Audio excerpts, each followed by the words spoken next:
اس رمضان میں جنت کے دروازے کھولنے کے لیے تیار ہو جائیں اور اللہ سے زیادہ مانگیں۔ صرف قرآن پاک کی تلاوت نہ کریں، اسے سمجھیں۔ صرف نماز میں کھڑے نہ ہوں، اللہ سے بات کریں۔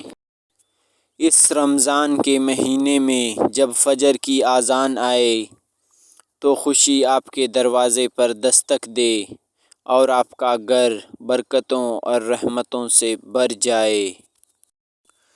رمضان میں صرف روزے کی ضرورت نہیں ہے، صبر کرنے، دوسرے انسانوں کے ساتھ نرمی سے پیش آنے کا تقاضا ہے۔ رمضان المبارک سب سے خاص اور مقدس مہینہ ہے، اس سے زیادہ فائدہ اٹھانے کی کوشش کریں۔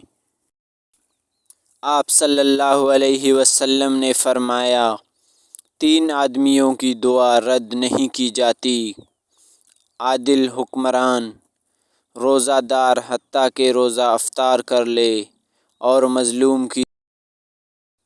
رسول اللہ صلی اللہ علیہ وسلم نے ارشاد فرمایا، جس نے رمضان کے روزے کو فرض سمجھ کر ثواب کی امید سے رکھا، وہ بخشا گیا۔